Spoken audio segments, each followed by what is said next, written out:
next week. Oh man, y'all gonna miss me next week, but y'all know what it is. I'm taking it from the streets to City Hall, from City Hall to the mayor's office. Can't leave out the police department, from the valley low to the mountaintop. Give you guys a bird's eye view to what's going on in the city of Chattanooga. Oh man, I left off with the first part of the segment and I just laid the case because people continue to excuse. It's not all my listeners. I know I have some listeners out there who appreciate the work that I'm doing and some don't. But, we got somebody calling in. Good morning, good morning, good morning, good morning. Talk to me. Hello, you're on the air. Well, maybe they didn't want to talk to me. That's okay. But I laid out the case. I laid out the case for you guys. I laid it out for the listener because I just report. You can make the ultimate decision for yourself. You're smart enough, hopefully, to do that. You make the decision. All I do is I do the work. I do the work. I do the work better than your city council person. I do the work better than your mayor. That's cool. I don't mind doing the work. There are a lot of other broadcast journalists like David Toulis who just put in so many hours. Y'all just wouldn't understand.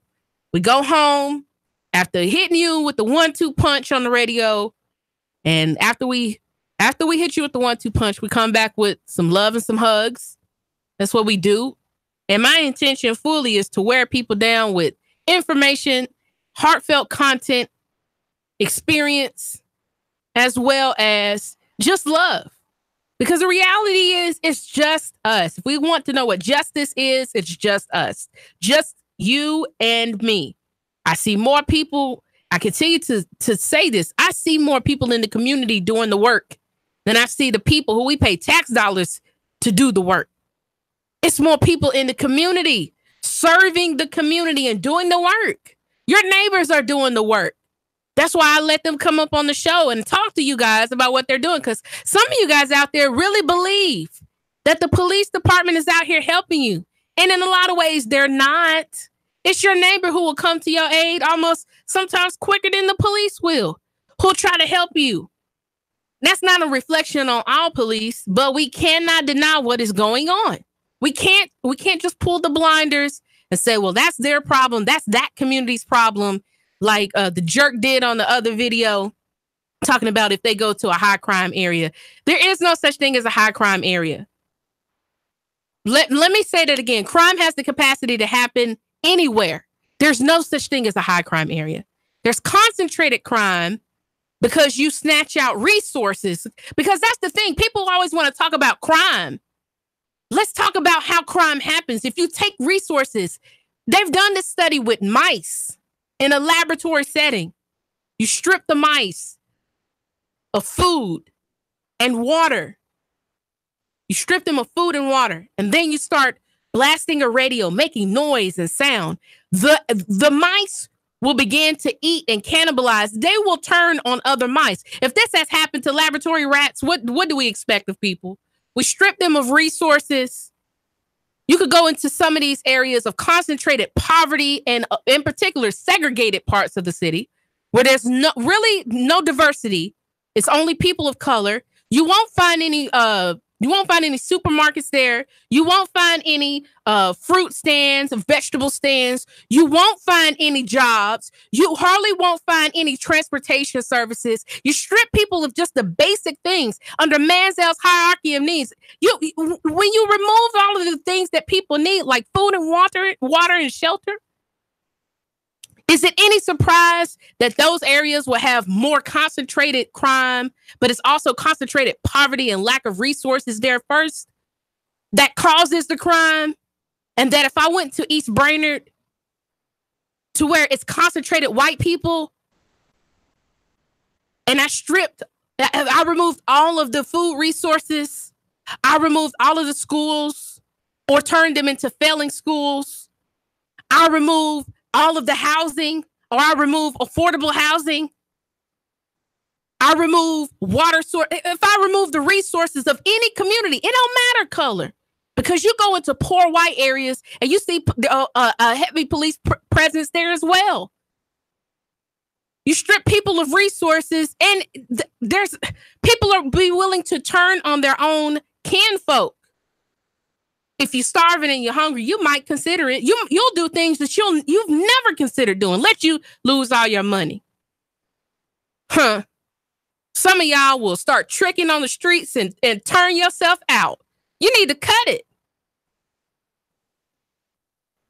The people, it's just us. One of the reasons why I've made it intentional on my show personally to dig deep and to do the work and have conversations in particular surrounding race is, first of all, because I need my white listener to understand that you have been offered a privilege, even if you are poor. You have been offered a skin privilege that makes it easier. I'm not saying it makes it easy, but overall, it makes you easy. It makes it easier for you to maneuver, in particular, if you're a white male, even if you're poor. There's a respect that is offered to you that is not offered to people of color in general. And that this white patriarchal society that did not exist prior to about the 1500s, because I covered it last week.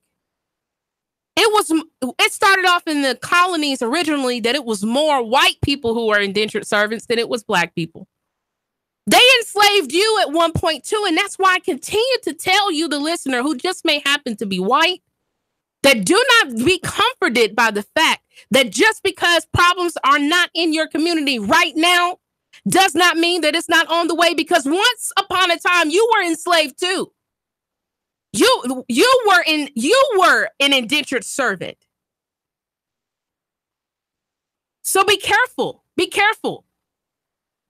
I went over this information. It wasn't until after Bacon's Rebellion when you had indentured white servants and indentured black servants who looked at one another and said, you know what? We don't have to do this. We don't have to take this. We in America. We're supposedly a nation, a country now. Why are we in the fields working for free or for little to nothing, making certain people rich? Does that still not seem like today? I continue to state that one of the reasons the only way we're going to overcome race at all, which is a social construct, it's not God-given. It's not God-given. Race is a man-made construct.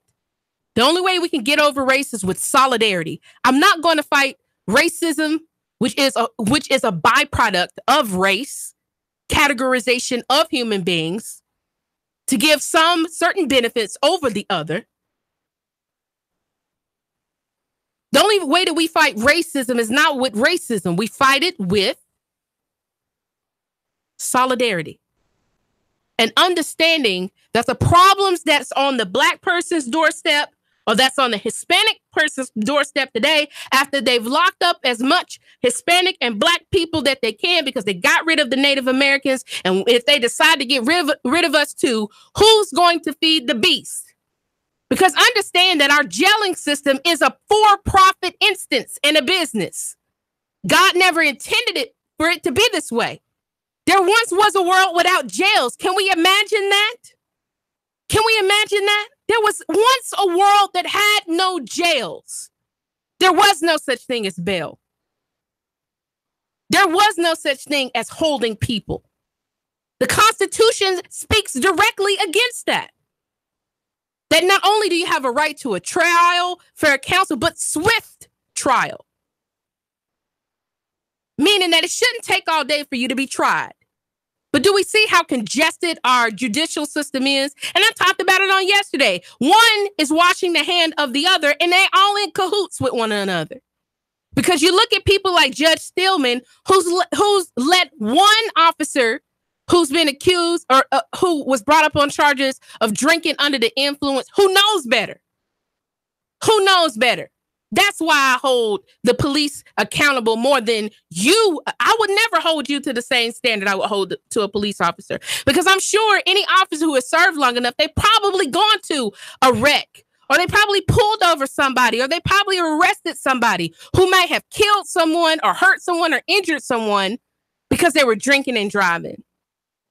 And they've arrested people for doing the same thing that they get to walk away consequence free from. That's what I call a double standard. And why do I speak out against that? I speak out against it for you. Not because I ain't got nothing better to do with my time. I speak out against it because it's for your benefit. Because the police officer knows better. And those who know better should do what? Do better. Simple and plain. I'm not into excuses. I'm not into, because anytime I did something wrong, my parents reprimanded me for that. Good morning. Good morning. Talk to me. You're bringing up some good points, Marie. Being born white and a male and very conservative to the point of almost an anarchist. Anyone that doesn't recognize being born white and a male gives you an advantage. It has their head in the sand. It just does. And that's because the majority of people are white. If you're in a nation where the majority of people were black and you're white, the chances are you would be in the same position that a black person's in. So, and this is where we're never going to fix this unless we get our blinders off and care less about race, religion, color, especially skin color. I don't know what relevance that has to anything, but up north, where blacks tend to run cities and run government and run everything and are in positions of power, they act just like the white man does in the South, because power corrupts and absolute power corrupts absolutely. And it's amazing how you see the transformation when people get the positions of power and start earning money, and then they become judgmental sometimes of their own race and people. It's just, it's mind-boggling to me. And this is how I look at how America should be. And I think we mentioned this before, but I think it's important to mention it again. The space shuttle, when it flew and it returned to Earth at 17,500 miles an hour, had a heat shield on the bottom. There were thousands of individual unique tiles. Every tile on the bottom was unique. We found out what happened when a couple of those tiles broke away. It burned up. And the glory of America is our solidarity, and the strength of America comes in our diversity. Just like in the bottom of that heat shield of the space shuttle. The strength in that space shuttle came from the diversity of the heat shield, where every piece is different yet together in unity. And I want people to think about that and also wake up to the fact that reality is reality. If you're walking down the street and someone is walking towards you and they're a black teenager with a hoodie, as opposed to a white male with a shirt and tie, would you be less likely to cross over the street or pass by them? Or clutch your purse? What's that? I said, or clutch your purse. And listen, this also comes from Hollywood, Marie. We have to blame Hollywood, where the Italian is always talking like this, and he's making pizza, and he's in the mafia. He's a mobster, and he's a tough guy. And then the black is always the one that's the robber, and the Asian is the smart. This is systemic in the media. The media is not helping race relations. When this station says a black male was, I say no. That it's not relevant. The only time you mention color or race is, to identify someone, to arrest them if you're going to do that. Other than that, there's no relevance in the story. But listen to what the national media does. Now, it's relevant when white cops keep shooting blacks. Yeah, that's relevant. I watch live TV, and that opened my eyes. Please watch that on A&E Friday and Saturday nights, and you will see the difference between how people are treated based on their, not only their color, their ethnicity. They're treated differently. You can see it. It's right there live. Absolutely. Thank you for your hard work. Thank you. That's Mr. Constitution, Mr. Mike. Hey, it's interesting that you would talk about the towels, because that would remind me of something that used to be cultural, not only for black people, but for white people as well. Quilting. Now, there's a quilt, and I probably won't get it until after my mother passes away. And Lord knows I might have to fight my sister over it. So I'm going to have my mama put it in the will. And whenever she passes away, I get the quilt that belonged to my grandmother. Hopefully my sister's not listening, so she won't try to beat me to that. But my grandmother, my mother's mother, grew up poor, very poor. I miss her. Woo! It's hard talking about my grandmothers because I love them so much. They are a part of me. Y'all wouldn't recognize some of the things that I say. They're not even my words. They come straight from the women who I swore when they would get on my case, when they would be tough on me and give me tough love. A lot of what you hear sometimes is just their words reinterpreted my way. But they're the foundation of me. My grandmother had a quilt that she had for a very long time that my mother has. And I love quilts. They're beautiful. They're very, very beautiful. They can be made a million different ways. And quilts, back before we had central heating and air conditioning, the only thing that you might had if you had money, you would have a fireplace. But if you didn't have any money, a lot of people didn't have any money. You may live in a shotgun house with only a few rooms like my grandmother did with all of her sisters. The only thing that would keep you warm through the winter, if you didn't have a fireplace or have a potbelly stove. Yeah, I'm going back. I'm going back. If you didn't have a potbelly stove where you would have to chop wood, and she had a potbelly stove, but often a potbelly stove is not enough to keep a whole house warm. So my grandmother would talk to me a lot about having to chop wood and put it in the potbelly stove to try to keep the kitchen warm. But she, during the summertime, her sisters, her mother, aunts, the women of the family would get together and they would make quilts. And often for poor people, they would make quilts out of rags, basically leftover material from when people made dresses, because we used to make our own stuff. That's why we talk about local economy. Our economy used to be so great because we used to make our own stuff. And we would make stuff sometimes out of scraps and still make it usable. I probably need to take a class on quilting, but who quilts anymore? It's something beautiful, but they would sometimes be different sizes, different colors. But they would all be squares, but they weren't perfect. Each square was different, but they were always all sewn together. And then there was a stuffing or a lining on the inside, and then the backside. And it was all sewn together. And that would be the only thing often that would keep my grandmother warm and her sisters warm during the cold winters. And here in Tennessee, sometimes it can get very cold, despite what people think. It was pretty cold last year. My light bill said so. Will be a quilt. That's what America is. America is a quilt. A quilt that has different squares of different colors, different shapes, different sizes. But the purpose of them being sewn together is that when times get tough, when it gets hard out here, when we don't know if we're going to make it to tomorrow, we just wrap ourselves up in that quilt. That diversity, the differences being brought together in a point of solidarity that helps us to survive the winter. I don't know if you guys watch Game of Thrones, but winter is coming. You better believe it. The hard times are coming. The sunshine, while we enjoy it, we love the summer. But summertime don't last always, baby. Winter is coming. We've had a lot of sunshine here in the city of Chattanooga, but winter is coming. And the people would do well to prepare for the winter. And the winter is the collapse of our economy. And I'm going to start talking about that on the second half of the segment. The collapse of the economy, which is inevitable because we just keep spending money frivolously. The tariffs, all of this stuff going on that's going to inevitably affect our financial stability nationally, statewide, and locally. The bubble's going to pop eventually.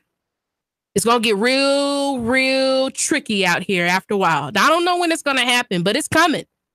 Ain't no sense of me lying to you saying that the sun is going to last always. It doesn't. It gets cold. When the winter comes, usually it's very little that survives. Okay? And we got to snuggle up and keep warm. What can we do? The people, we can stop lying to ourselves and acknowledge that it's a whole lot going on with the city leadership. And that either the next goal needs to be to put good people in there, or we need to start having some tough conversations with people. Maybe we need to start recalling some seats. Maybe we need to start suing folks. I don't know what we need to do, but we got to do something. We need to stop lying to one another. And I ain't here to lie to you. I'm here to tell you the cold, hard truth because I love you. I say it all the time. If no one is taking the time to tell you that they love you, I love you. It's nothing you can do about that. You can't stop me. You can't stop what God has given me. And you can't shut me up. So either you're going to listen or you're just going to continue to see that what I'm talking about is just going to come true. I'm just interested in helping you be a free individual in this republic. Because this is not a mob rule. 3, 2, 1.